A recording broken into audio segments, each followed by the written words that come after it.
5 Mile. Today we are going to discuss the topic Ideology of Pakistan and Allama Iqbal from your textbook, page number 11 to 13. Here you can see there are different sayings and poetical verses given that you are going to be analyzing when you are going to go through this topic. The lesson objectives are: by the end of the lesson, you will be able to identify the role of Allama Iqbal for presenting two-nation theory and analyze the statements of Allama Iqbal defining the ideology of Pakistan. Let's have a quick look at the early life of Allama Iqbal. He was a great poet, thinker, philosopher, scholar, and a politician. He did his PhD in philosophy from Germany in 1905. Moreover, he became a member of Punjab Imperial Legislative Council in 1926. When Iqbal was born, it was the time of great turmoil and troubles for Muslims of India. He wrote poetry relevant to this particular instance, as he have written, अफराद के हाथों में है अक़वाम की तकदीर, हर फर्द है मिल्लत के मुक़द्दर का सितारा. He was also a firm advocate of two-nation theory.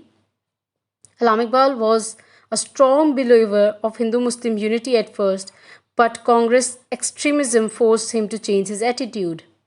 In 1930, Iqbal clearly discussed this two-nation theory. The first aspect Allama Iqbal tried to highlight was Islam as code of conduct and way of life.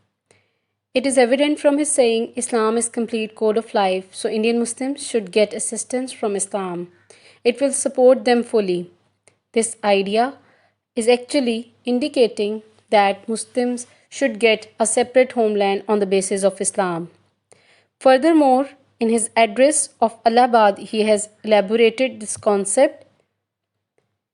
The Allahabad address, notable for conception of Pakistan, it was the presidential address by Allama Iqbal on 29 December 1930 at Allahabad in India. Here he presented the idea of a separate homeland for Indian Muslims, which was ultimately realized in the form of Pakistan. He said, I would like to see Punjab, Northwest Frontier Province and Sindh, Balochistan amalgamated into a single state. Furthermore, he added in his address, the formation of a consolidated Northwest Indian Muslim state appears to me to be the final destiny of Muslims, at least of Northwest India. The life of Islam as cultural force in this living country will largely depend on its centralization in a specified territory. I therefore demand the formation of a consolidated Muslim state in the best interest of India and Islam. This particular address specifies that Allama Iqbal wanted that all the Muslim majority regions should be consolidated to form one single state that represents the ideology. He also asserted that Muslims, Hindus couldn't live together in a country. He said India is a continent of human groups belonging to different races, speaking different languages, and professing different religions. It was the prime duty of all civilized nations to show utmost regard and reverence for the religious principles, cultural and social values of other nations. So over here, he has tried to identify that Muslims and Hindus are two different nations having different ideologies cannot live together. He has not only supported ideology with sayings but also with poetry. Here the key concept of Muslim millat has been elaborated. Over here the verses specifies अपनी मिल्लत पर क़यास अक़वामे मग़रिब से न कर, ख़ास है तरकीब में कौमे रसूल हाशमी सल्लल्लाहु अलैहि वसल्लम. इनकी जमीयत का है मुल्क व नस्ब पर इन्हसार, क़ुव्वत मज़हब से मुस्तहकम है जमीयत तेरी. दामन दीन हाथ से छूटा तो जमीयत कहाँ, और जमीयत हुई रुखसत तो मिल्लत भी गई. Here he wanted to say that don't presume that your nation is like the nations of the West. The people who believe in Prophet, peace be upon him, have distinctive formation of the nation, whereas the Western community depends upon territorial and racial basis, whereas Islamic community is strengthened by the force of religion. He also added up to the Islamic ideology by saying it as a complete code of life. Through his poetical verse, it is evident that Muslims should break the idols of color and creed and absorb themselves into one nation. So, Turani, Irani, or Afghani or regional status of the Muslims may lose their existence.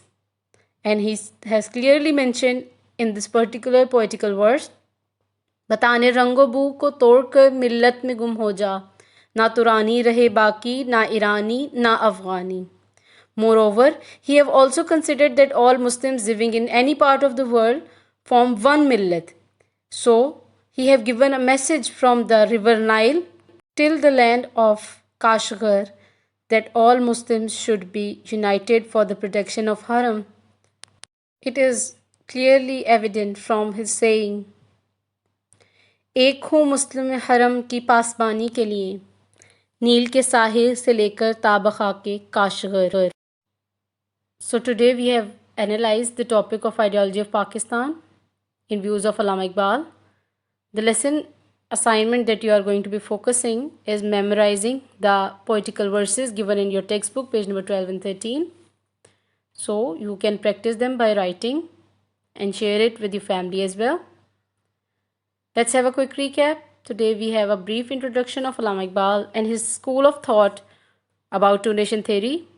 Allama Iqbal's address of 1930 in Allahabad is also elaborated. Then Allama Iqbal's motivational poetry that has played a vital role to strengthen the nation as a single unit has been under discussion. So while going through this topic, please do focus on all the sayings and the verses of Allama Muhammad Iqbal.